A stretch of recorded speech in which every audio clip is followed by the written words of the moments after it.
Leçon numéro 43. Dieu est ma source. Je ne peux pas voir à part de lui. Bienvenue dans cette contemplation. Cette leçon va plus loin que les précédentes. Elle ne parle plus seulement de force ou de don, mais de source. Dire que Dieu est ma source, c'est reconnaître que rien en moi n'existe de façon autonome.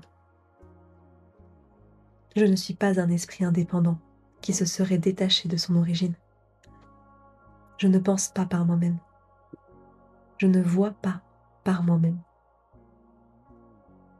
La perception appartient au domaine de la séparation.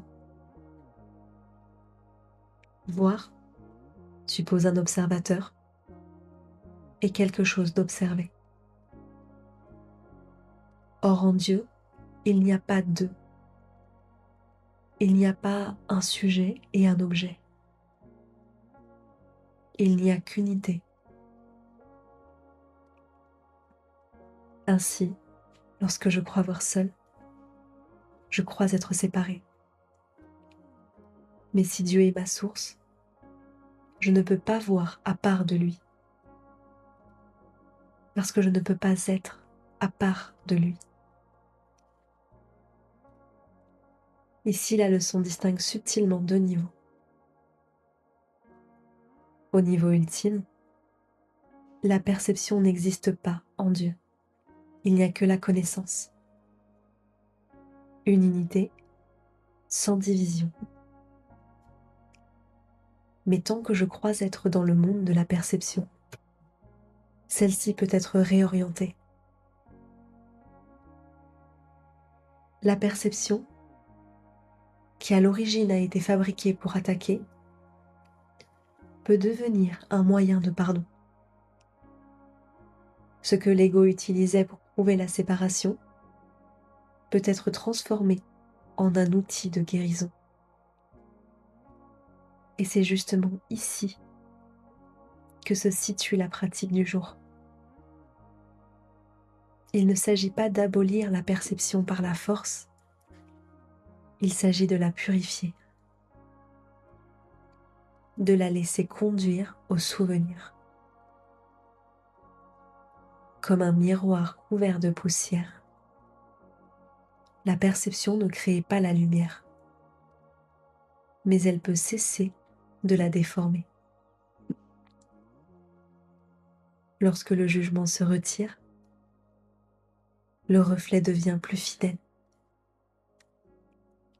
Et dire « Je ne peux pas voir ce monde à part de Dieu » revient à retirer à la perception son autonomie illusoire.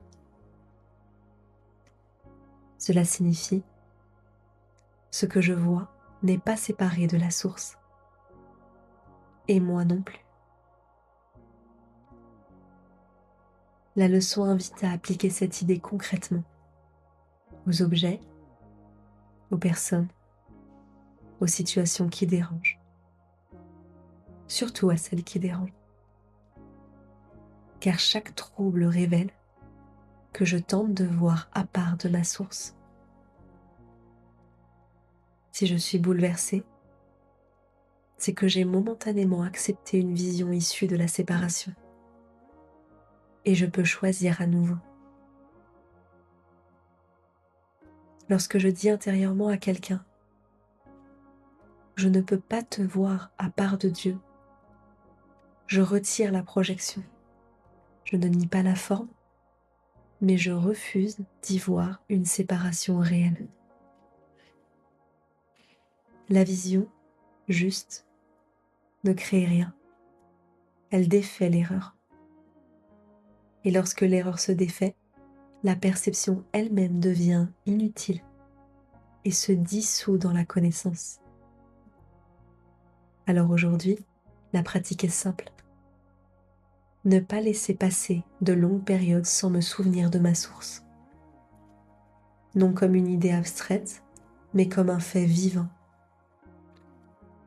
Aujourd'hui, je me rappelle, Dieu est ma source et je ne peux ni penser ni voir à part de lui. Dieu est ma source. Je ne peux pas voir à part de lui.